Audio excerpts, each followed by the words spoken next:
Welcome दोस्तों, स्वागत है हमारे YouTube channel rainbow science classes में। आई होप आप सभी लोग अच्छे होंगे दोस्तों। और प्यारे बच्चों, प्यारे दोस्तों, आज हम फिर क्वांटम संख्या का सेकंड पार्ट लेने जा रहे हैं। क्वांटम संख्या के अंदर पहले अपने मुख्य क्वांटम संख्या का अध्ययन किया था पिछले वीडियो में। आज हम पढ़ने जा रहे हैं दिंगसीय क्वांटम संख्या, जो सेकंड नंबर की क्वांटम संख्या। दिंगसीय क्वांटम संख्या होती क्या है और खोज किसने की, इसके अंदर इसको डिनोट किससे करते हैं, इसका उपनाम क्या है, आइए देखते हैं दिंगसीय क्वांटम संख्या। दोस्तों, दिंगसीय क्वांटम संख्या को अपन गौण क्वांटम संख्या या एजीमुथल क्वांटम संख्या भी कहा जाता है। गौण क्वांटम संख्या या एजीमुथल क्वांटम संख्या भी कहा जाता है। इसे डिनोट दोस्तों एल से डिनोट करते हैं, स्मॉल एल से डिनोट करते हैं। तो सर्वप्रथम अपन लिखते हैं इसकी खोज किसने की। दोस्तों, दिंगसीय क्वांटम संख्या की खोज या उसके बारे में बताने वाला वैज्ञानिक था सोमरफील्ड। सोमरफील्ड, ठीक है दोस्तों। सोमरफील्ड वैज्ञानिक थे जिन्होंने दिंगसीय क्वांटम संख्या की खोज की और इसे इसे स्मॉल एल से व्यक्त करते हैं, स्मॉल एल से व्यक्त करते हैं। ठीक है, स्मॉल एल से इसको क्या करते हैं दोस्तों, व्यक्त किया जाता है। और एल का मान यानी दिंगसीय क्वांटम संख्या जो एल है उसका मान जीरो से एन माइनस एक तक होता है। n-1 तक होता है, ठीक है। यानी 0 से n-1 तक होता है, ठीक है। 0 से n-n तक होता है। नेक्स्ट बात, दिंगसीय क्वांटम संख्या दोस्तों किसको डिनोट करता है, परमाणु की स्ट्रक्चर के अंदर। तो ये परमाणु के उपकोषों के बारे में बताता है। तो एल का प्रत्येक मान एल का प्रत्येक मान, ठीक है। एल का प्रत्येक मान उपकोष को उपकोष को उपकोष को उपकोष को व्यक्त करता है, ठीक है। उपकोष को व्यक्त करता है, ठीक है दोस्तों।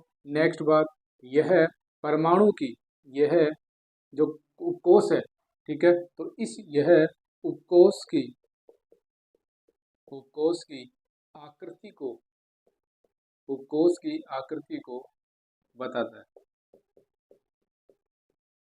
ठीक है। तो यह उपकोष की आकृति को व्यक्त करता है। और उपकोष में कक्षकों की संख्या उपकोष में कक्षकों की संख्या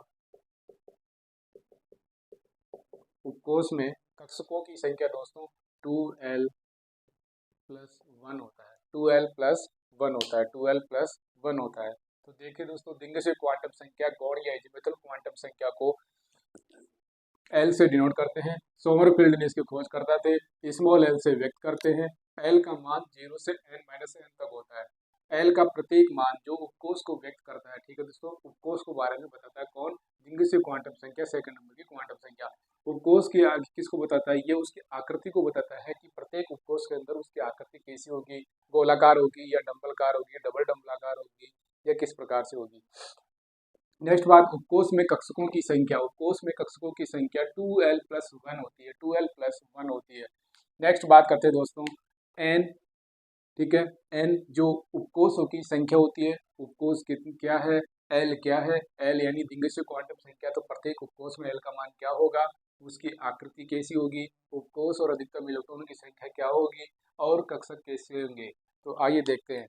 प्रथम है दोस्तों एल का मान जैसे 1 2 3 और 4, ठीक है। तो 4 तक 1 2 3 4, तो एल का मान 1 2 3 4। तो उपकोष की बात करें तो उपकोष हो गया हमारे पास एस पी डी और एफ। तो 4 उपकोष के बारे में पढ़ते अपन एस पी डी एफ, ठीक है। तो ये प्रत्येक उपकोष के अंदर एल का मान क्या होगा, प्रत्येक उपकोष में एल का मान कहाँ से कहाँ तक होता है, 0 से n-1 तक होता है। तो अपन इस फॉर्मूले n-1 रखें, तो n का मान यहाँ 1 दे रखा है, तो 1 रखें, 1-1 क्या हो जाएगा दोस्तों, 0। तो एल का मान प्रथम उपकोष यानी एस उपकोष के अंदर एल का मान 0 होगा, और पी उपकोष में 1 होगा, डी उपकोष में 2 होगा, एफ कोस में क्या होगा दोस्तों, 3 होगा। तो इस प्रकार एल का मान 0, 1, 2 और 3, एस का मान 0, पी का मान 1 और डी का मान एल में 2 होगा, एफ का एल का मान क्या होगा, 3 होगा। आकृति कैसी होगी दोस्तों, एस उपकोष में आकृति गोलीय आकृति होती है। कैसी होती है दोस्तों, गोलीय आकृति होती है, ठीक है। और पी उपकोष में आकृति डंबलाकार होती है। कैसी होती है, डंबलाकार। और डंबलाकार आकृति आप जानते हो दोस्तों, जैसे डंबल होते हैं एक्सरसाइज करने के, वो डंबल्स होते हैं, ठीक है। इस प्रकार से आकृति होती है इसकी डंबल्स की, ठीक है। तो ये हो गया डंबलाकार। और डी, जो डी उपकोष है उसमें एल का मान 2 है और आकृति कैसी होगी इसकी, डबल डंबलाकार होगी। कैसी होगी, डबल डंबलाकार, डबल डंबलाकार इसकी क्या होगी, आकृति होगी। नेक्स्ट बात करते हैं एफ उपकोष। तो एफ उपकोष में इसकी आकृति कैसी होगी दोस्तों, कॉम्प्लेक्स होगी, यानी जटिल प्रकार की होती है। कैसी होती है, कॉम्प्लेक्स प्रकार की होती है, कॉम्प्लेक्स यानी जटिल आकृति होती है, स्ट्रक्चर बहुत टफ होता है। नेक्स्ट बात है दोस्तों, इसके उपकोष के अंदर अधिकतम इलेक्ट्रॉनों की संख्या क्या होगी दोस्तों, जो एस उपकोष है, ठीक है, एस उपकोष, एस पी डी और एफ। तो एस उपकोष में अधिकतम इलेक्ट्रॉनों की संख्या कितनी होगी दोस्तों, 2 होगी। पी उपकोष में अधिकतम इलेक्ट्रॉनों की संख्या 6 होगी पेयर के अंदर, यानी जोड़े के रूप में। और डी उपकोष में अधिकतम इलेक्ट्रॉनों की संख्या 10 इलेक्ट्रॉन इसमें आ सकते हैं। एफ उपकोष में अधिकतम इलेक्ट्रॉनों की संख्या कितनी आ सकती है दोस्तों, 14 है, ठीक है। इस प्रकार जो कक्षक होंगे वो कक्षक कैसे होंगे, एस को अपन बता सकते हैं एक गोले के रूप में, और इसके अंदर अधिकतम 2 इलेक्ट्रॉन इसके अंदर हुंड के नियम के अनुसार आ सकते हैं। पी उपकोष में 3 कक्षक होते हैं, ठीक है दोस्तों, 3 कक्षक। तो अधिकतम एक प्रत्येक कक्षक में 2 इलेक्ट्रॉन आएगा अधिकतम। तो कितने हो गए, 2, 2, 4, 2, 6। तो एस में अधिकतम पी में अधिकतम इलेक्ट्रॉनों की संख्या कितनी होगी दोस्तों, 6। डी में अधिकतम इलेक्ट्रॉनों की संख्या आने के लिए क्या करेंगे दोस्तों, इसमें 5 कक्षक होंगे। कितने होंगे, 5, 1, 2, 3, 4, 5। तो प्रत्येक के अंदर क्या होगी, 2 इलेक्ट्रॉनों का 5 गुना 10, यानी अधिकतम इलेक्ट्रॉनों की संख्या डी उपकोष में कितनी होगी, 10 होगी।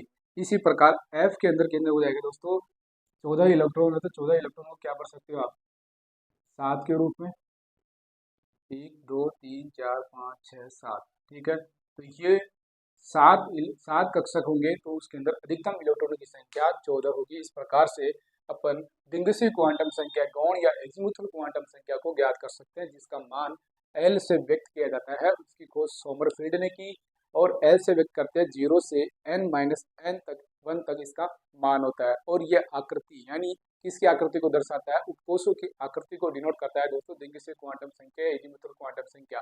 प्रत्येक SPDF जो उपकोष है उसके अंदर एल का मान 0, 1, 2, 3 होगा, और अधिकतम इलेक्ट्रॉन एस के अंदर 2 इलेक्ट्रॉन जा सकते हैं। पी में अधिकतम इलेक्ट्रॉन की संख्या 6, डी में अधिकतम इलेक्ट्रॉन 10 और एफ में अधिकतम इलेक्ट्रॉनों की संख्या 14 इलेक्ट्रॉन होगी।